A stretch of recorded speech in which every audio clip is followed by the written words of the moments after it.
questions à se poser avant 2026. Salam alaikum, shalom aleichem, que la paix soit sur vous.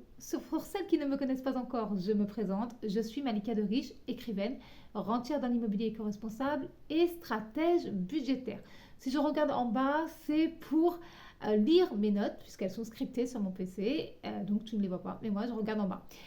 Nous sommes à quelques jours de l'année 2026 et pour faire la transition entre ces deux années-là, 2025 et 2026, je te propose de te poser 6 questions qui vont te permettre d'y voir plus clair, de savoir ce que tu dois mettre en place pour avancer et progresser dans ta vie et d'avoir de la clarté financière. C'est parti. Question numéro 1, comment je vais ? C'est une question qu'on se pose très peu parce qu'on attend des autres qu'ils nous la posent. Mais pose-toi cette question, comment je vais ? Santé, famille, travail, amis, collègues, couple, activité, animal de compagnie. Fais le point sur ta vie actuelle pour savoir ce que tu souhaites améliorer dans ta vie actuelle, ce que tu souhaites laisser derrière toi, voire même oublier si c'était possible, et ce qui te rend vraiment heureuse.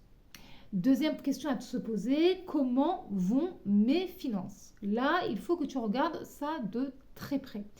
Est-ce que mes factures sont payées en temps et en heure ?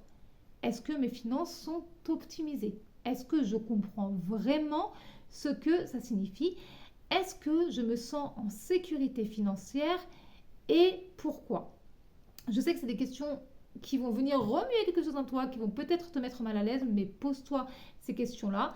La troisième question à se poser, c'est est-ce que j'ai des dettes ? Et oui, la grande question, si j'ai des dettes, depuis quand ? Concrètement, à qui dois-je de l'argent ? Combien ? Depuis quand ? Pourquoi ? Est-ce que je fais ce qu'il faut pour tout rembourser ? Où est-ce que j'en suis dans mes remboursements ? Et quand est-ce que j'aurai fini de rembourser toutes mes dettes ? Quatrième question. Est-ce que j'ai une épargne de précaution ? Cette fameuse épargne dont je vous parle beaucoup dans le podcast et dans le livre Fini les dettes. Si la réponse est non, pourquoi ? Si la réponse est oui, quel est le montant de mon épargne de précaution ? Où est-elle stockée ?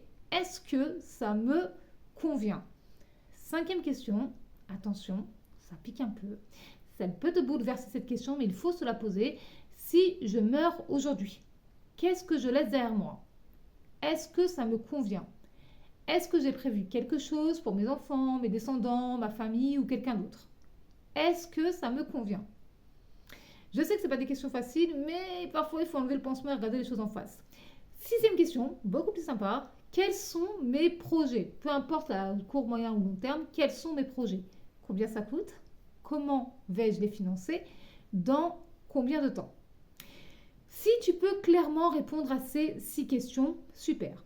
Si tu sais quoi mettre en place pour être financièrement autonome ou que tu es déjà financièrement autonome, super et bravo. Pour rappel, une femme autonome est en mesure de financer et répondre à ses propres besoins seule, anticiper et prendre les bonnes décisions au bon moment pour elle, ses enfants quand elle en a et sa famille, et financer seule ses envies et ses projets. Si tu n'as pas pu répondre à une ou à plusieurs de ces questions, si tu n'as pas pu répondre à toutes les questions, aux 6 questions, si tu ne sais pas quoi faire, ni comment faire pour améliorer ta situation financière actuelle, faire face aux imprévus, augmenter tes revenus si besoin, préparer ton avenir, celui de tes enfants si tu en as, ou financer tes projets, tu as un gros problème. Je sais que je parle rarement comme ça, mais il faut être honnête. J'ai souvent affaire à des femmes qui sont persuadées que tout va bien dans leurs finances et il suffit de creuser un petit peu, de répondre même rapidement à ces 6 questions-là pour qu'on se rende compte que c'est la catastrophe. Le gros problème, c'est que tes finances ne sont pas claires, elles ne sont pas saines, elles ne sont pas optimisées. Bonne nouvelle, tu peux apprendre à le faire en reprenant le contrôle de tes finances et tu vas voir, c'est très lié, celui de ta vie.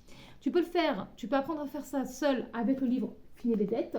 C'est le seul livre de la francophonie qui t'apprend tout ce que tu as à savoir sur l'argent pour atteindre l'autonomie financière. Et tu peux apprendre à le faire avec moi via l'accompagnement Fini les dettes, 3 mois pour reprendre tes finances en main. Pendant 12 semaines, on met ensemble à plat ta situation financière et je t'accompagne semaine après semaine sur le chemin de ton autonomie financière. À la fin de cet accompagnement, fini les dettes, 3 mois pour reprendre mes finances en main, tu as des bases solides pour gérer ton argent en toute sérénité, un budget simple et efficace qui va à l'essentiel, sans privation, des finances optimisées, un plan clair pour sortir définitivement de l'endettement si tu as des dettes, un rapport apaisé et plus sain avec l'argent, plus de confiance en toi, les bonnes habitudes et les bons réflexes pour devenir financièrement autonome. Tu trouveras le lien du livre Fini les dettes quelque part autour de cette vidéo selon la plateforme sur laquelle tu es en train de la regarder. Et si tu veux en savoir plus sur l'accompagnement Fini les dettes 3 mois pour reprendre le contrôle de mes finances, contacte-moi directement. Voilà. Bye bye!